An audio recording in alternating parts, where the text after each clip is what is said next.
Today's Sunrise Smart Start begins with some breaking news overnight. A standoff at a Rochester home following a shooting. RPD says this began for a call for gunfire at 10:30 on Weaver Street. Police got there and focused on one home in the neighborhood and shut down the area. Eventually, everyone inside came out. Police say none of them were wounded. It was determined the shots came from outside of that house. No suspects are in custody. Tension between protesters and law enforcement continues over in Los Angeles. This comes after a weekend of, at times, violent clashes over immigration raids. Monday, the state's attorney general said he's suing the Trump administration for sending in the National Guard to L.A., a move he calls unlawful. Meantime, the city's police chief says he's confident his department and partners can handle the growing demonstrations with dozens of arrests made already. The introduction of federal military personnel without direct coordination creates logistical challenges and risks confusion during critical incidents. President Trump's border czar Tom Homan has threatened to arrest anyone getting in the way of federal authorities, including California's Governor Gavin Newsom. In an interview, he called on the White House to arrest him, saying, quote, "Just get it over with." Well, people in a North Buffalo neighborhood voice their own outrage after they say that armed ICE agents detained a number of roofers and in broad daylight. A homeowner on Crescent Avenue recently posted to social media saying that back on May 12th, armed ICE agents stopped at her home and removed 4 roofers while they were on their lunch break. The homeowner claims in the post that these were legally employed workers, and one person also took photos of that raid as it was happening. Local leaders say they also understand why the neighborhood is upset. Not only did our residents have a lot of opinions on the humanity of the issue, but a lot of them expressed that they were very concerned, emotionally distressed by the show of force. And at this point, it's still unclear why ICE detained those workers or if they were legally employed, as the homeowner stated in the post. Well, we're following today at the Hall of Justice a court hearing for the suspect accused of beating a man with dementia to death late last year in Rochester. Police say on December 27th, 35-year-old Peter Scott punched and kicked Valerie Brintev, a 76-year-old, over and over again at a home off Norton Street. Brintev died more than a month later at the hospital. Police say Scott was in a relationship with someone who lives at that Norton home. And when the deadly assault happened, they say the victim may have been up on the porch of that house because he lives nearby, uses a walker, and could have been confused as to where he actually was that day. Scott is charged with manslaughter. His arraignment is scheduled for 10 o'clock. Well, in continuing coverage, Rochester police can share the name of the man who was found dead inside of a Rochester home over the weekend. He's 65-year-old Israel Vega. He was found in an upstairs apartment of a multi-family home on CoStar Street. Police now declare this is a murder investigation, searching for leads. So anyone with information, you're asked to please call 911. Search teams will keep patrolling the Genesee River between High and Lower Falls as they are looking for any sign of 5-year-old Zyjay St. Pierre for a 10th day now. RG&E, the DEC, Monroe County Sheriff's Office, they've all been helping with this search for Zy. So far, they've been lowering the water levels multiple days, even draining the river to the point the scuba team could walk out there. But still, their efforts remain unsuccessful. Today, the fire department, Sheriff's Office, and more will use the Marine units to keep looking for the boy throughout Lower Falls and going north into Charlotte. Rochester fire officials investigating what caused this fire to break out at the 490 Motel last night.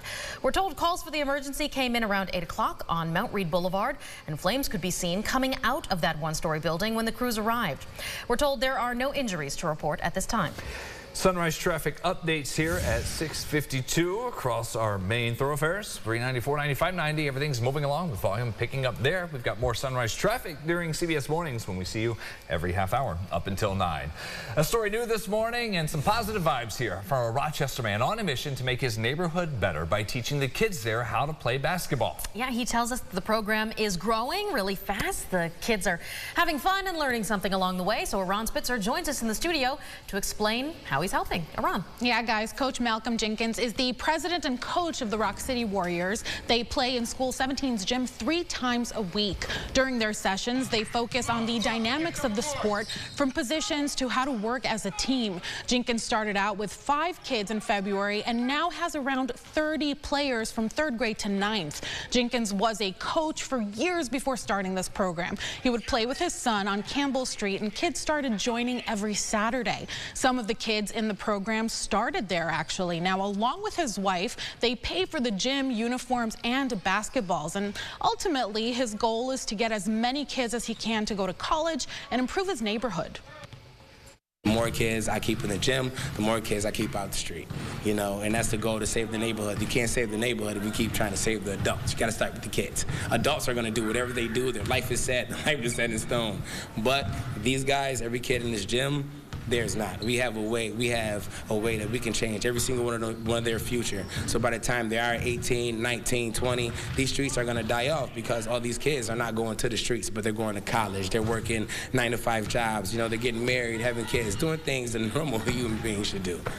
Jenkins hopes to keep being the person these kids confide in and go to for help. He and his wife do sponsor kids, but if they do, they expect the child's caregiver to be very involved. He actually called it volunteering full-time. Guys. That's awesome, Aran. Thank you. Let's turn to hockey. Game 3 of the Stanley Cup Final.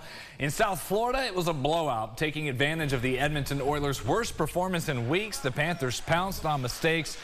They go on to win in a rout, 6-1, take the series lead 2-1. Brad Marchand became the oldest player to score in each of his first 3 games of a final, while Sam Bennett added his league playoff leading 14th goal. They've got Game 4 coming up on Thursday. Please tune in here tonight for our Golden Apple Winter Celebration on News 8 as we look back at some of the highlights from the school year coming to a close and talk with some of the teachers, other people on campus who've made such a difference. You can see that special coverage coming your way at 5:30. Final forecast there, James. We're still going to school for a lot of kids. Yes, we are. At least kindergarten through 9th grade. It can get a little bit interesting once you get into high school.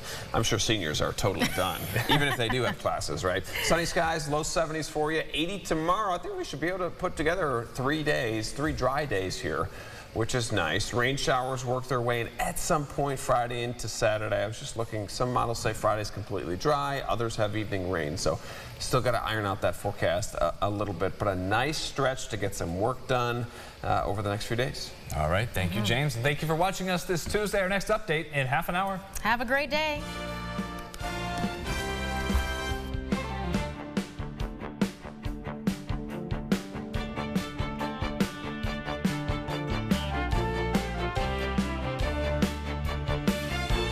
Follow News 8 wherever you are on RochesterFirst.com, Facebook, X, and on our app for news and weather.